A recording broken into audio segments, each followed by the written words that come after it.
Aku dihina dan dipermalukan oleh mantan pacarku yang seorang polisi karena menikah dengan pria gembel. Ia menganggap aku wanita bodoh karena lebih memilih pria gembel itu daripada ia yang seorang polisi. Namun ia tak tahu, 30 hari kemudian identitas suaminya terbongkar dan bikin mantan pacarnya itu menangis dan menyesal. Sahabat semuanya, sebelum kisah ini dimulai, saya mohon keikhlasan teman-teman untuk like video ini. Saya doakan kalian semua, semoga sehat selalu, panjang umur, dan dilancarkan rezekinya, amin ya rabbal alamin. Sekarang mari kita lanjut ke ceritanya. Namaku Aisyah. 3 bulan lalu, aku menikah dengan seorang pria sederhana bernama Rangga. Rambutnya acak-acakan, bajunya lusuh, dan hidupnya tampak pas-pasan. Banyak orang menertawakanku, bahkan keluargaku sempat tak percaya. Bagaimana mungkin aku meninggalkan Dimas, mantanku yang seorang polisi gagah dan disegani, demi pria yang disebut-sebut sebagai gembel kota. Hari pernikahanku bahkan menjadi bahan ejekan. Dimas datang dengan seragam kebanggaannya, dadanya tegap, senyum sinis menghiasi wajahnya. "Kau benar-benar wanita bodoh, Aisyah," katanya di depan tamu. "Dari pacar polisi jadi istri pengangguran. Serius? Kau pikir cinta bisa bikinmu kenyang?" Aku menatapnya dalam-dalam. Lebih baik makan seadanya dengan orang yang tulus, daripada makan mewah dengan orang yang cuma bisa merendahkan. Dimas tertawa, suaranya penuh ejekan. "Ya sudah, nikmatilah hidup miskinmu, Aisyah. Lihat nanti siapa yang akan menyesal." Aku hanya menggenggam tangan Rangga erat. Ia menatapku tenang, tanpa marah sedikit pun, justru tersenyum lembut, seolah tahu sesuatu yang tak diketahui siapapun. Hidupku bersama Rangga sederhana tapi tenang. Setiap hari ia keluar rumah pagi-pagi, katanya untuk mencari kerja serabutan. Kadang pulang sore, kadang larut malam. Anehnya, meski kelihatannya tak punya pekerjaan tetap, kami tak pernah kekurangan. Rumah kecil kami selalu cukup makan, dan entah dari mana, Rangga sering membawa bahan makanan untuk dibagikan ke tetangga. "Rezeki itu bukan cuma dari gaji," katanya suatu hari. "Kadang dari niat baik juga ada jalannya." Aku tak pernah curiga, sampai suatu malam. Sekitar pukul 2 dini hari, terdengar suara kendaraan berhenti di depan rumah. 2 pria berpakaian gelap turun, lalu mengetuk pintu dengan cepat. Rangga langsung berdiri, wajahnya berubah serius. "Sayang, jangan keluar dulu." "Ya," bisiknya sambil mengenakan jaket hitam. Dari balik jendela, aku melihat mereka berbicara dengan cepat, menggunakan istilah-istilah yang tak ku mengerti. Tak lama, mereka pergi. Rangga masuk lagi, wajahnya kembali tenang seolah tak terjadi apa-apa.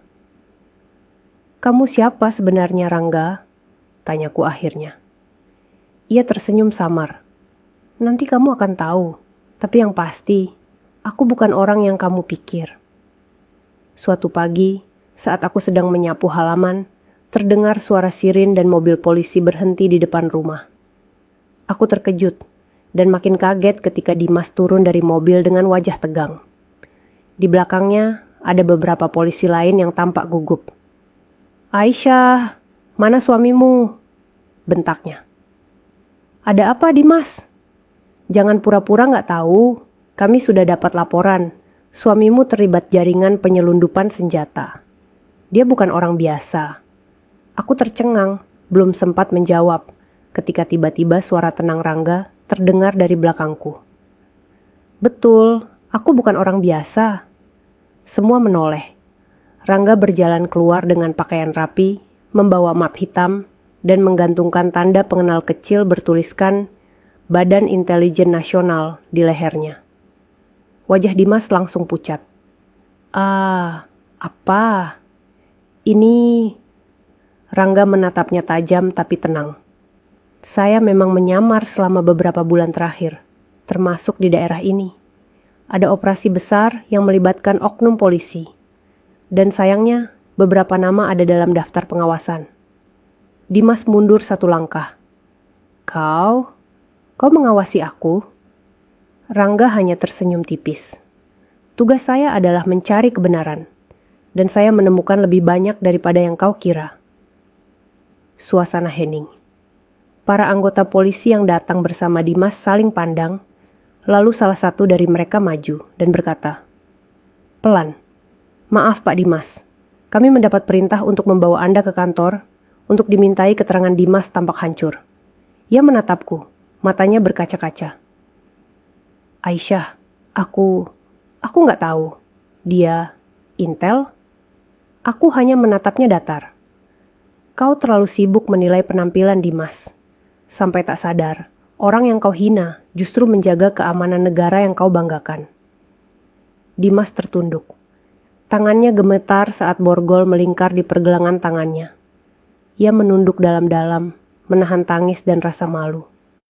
Malam itu, setelah semuanya selesai, Rangga memelukku erat.